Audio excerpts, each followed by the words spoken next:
Premières impressions qui me viennent à l'esprit quand je suis ici, c'est les souvenirs de mon enfance. Quand on passait l'été ici, que je me baladais de maison en maison à la recherche d'un trésor imaginaire. Et quand j'avais vu que dans chaque maison, ils ont utilisé les ruines romaines, phéniciennes et tout.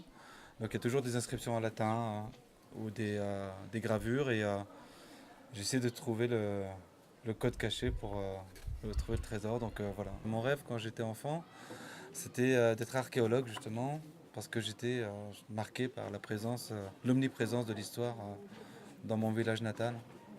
Ce qui a changé avec mon rêve d'enfant lorsque je rêvais de devenir archéologue, c'est que maintenant je suis moins intéressé par le passé et plus concentré sur l'avenir de mon pays.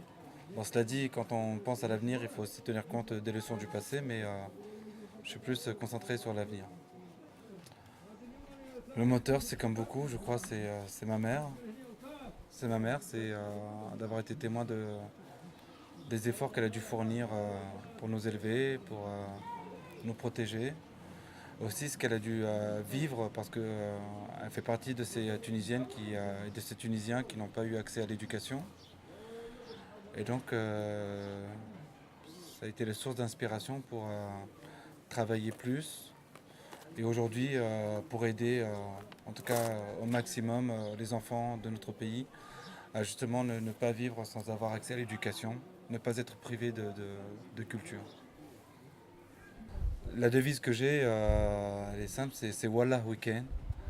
C'est une espèce de version tunisianisée du fameux Yes Weekend d'Obama. C'est une action qu'on a lancée avec des amis afin de réhabiliter les internats en Tunisie. Il y a presque 340 internats. Et nous, ce qu'on veut, c'est finalement garantir le minimum de confort, d'hygiène, de matériel scolaire et récréatif pour les enfants, afin de faire finalement des internats un endroit propice, c'est ça, à leur développement. Donc nous, avec des amis, on a lancé cette action, donc voilà Week-end, afin justement d'investir dans l'enfance. C'est justement ça, on ne fait pas d'humanitaire, nous on investit dans l'enfance. On veut que la prochaine génération soit cette génération qui aura moins de contraintes, qui pourra s'investir pour participer au développement de la Tunisie. Les soucis qu'on a eus, c'est avec des personnes qui aiment publiquement dire qu'elles vont nous aider, nous donner de l'argent ou des matériaux et qui finalement n'ont pas honoré leurs paroles. C'est également les personnes qui s'engagent et qui laissent tomber assez rapidement. Donc ça a été les petits inconvénients. On a également subi 2 incendies criminels qui, on n'a jamais su qui c'était, mais le projet a donc souffert de 2 incendies criminels. On voulait nous faire abandonner. On n'a pas abandonné, bien évidemment, on n'a pas lâché. Et maintenant, dans quelques semaines, on inaugure donc le premier internat autonome énergétiquement et quasi autosuffisant d'un point de vue alimentaire d'Afrique. Et, euh, et donc ça va être un premier pas vers le début de l'aventure qui seront donc les presque 340 internats du pays.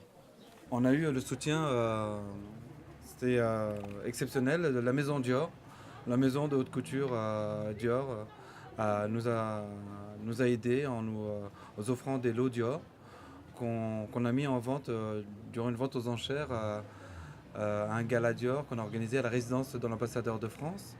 Ça nous a permis de lever la majorité des fonds et puis ensuite il y a eu également des dons divers de citoyens qui nous ont versé de l'argent sur le compte de Wallah Weekend, de Génération de Liberté et également des dons en matériaux, des dons d'aluminium, des dons de fenêtres. Euh, voilà, ça a été vraiment... c'est toutes sortes de citoyens, toutes sortes d'institutions et toutes sortes de dons qu'on a pu avoir. Ça montre vraiment que ce projet-là, que cette cause-là est nationale, quoi. Et on espère qu'à l'avenir, l'État comprendra ça, lui qui justement jusque-là néglige et l'éducation et l'enfance. L'objectif que j'ai, c'est 2030. 2030, j'espère qu'on aura réhabilité la totalité des internats qui sont justement que notre terrain d'action avec mes amis, c'est-à-dire rendre les internats autonomes énergétiquement, autosuffisants d'un point de vue alimentaire, garantir l'hygiène, le matériel scolaire et récréatif pour chaque enfant, c'est-à-dire créer un environnement propice à ce que les enfants puissent s'épanouir et se développer culturellement et intellectuellement. Ça, c'est 2030. Ça, c'est pour l'enfance. Et après, la Tunisie, je vois la Tunisie comme un laboratoire actuellement. Donc, je suis pas naïf. Je sais très bien qu'on va avoir d'autres moments difficiles. On aura certainement d'autres attentats. On aura des jours sombres. Mais je crois qu'il y a aussi des beaux moments à vivre. D'ailleurs, quand il y a un attentat à Sousse ou à Tunis, dans le reste de la Tunisie, il y a la société civile qui s'active.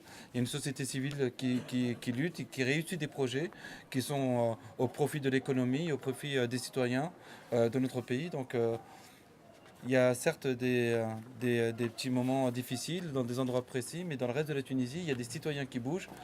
Et j'espère que justement tout ce travail-là se concrétisera d'ici quelques années avec l'émergence d'une démocratie et des débuts d'un pays en voie de développement.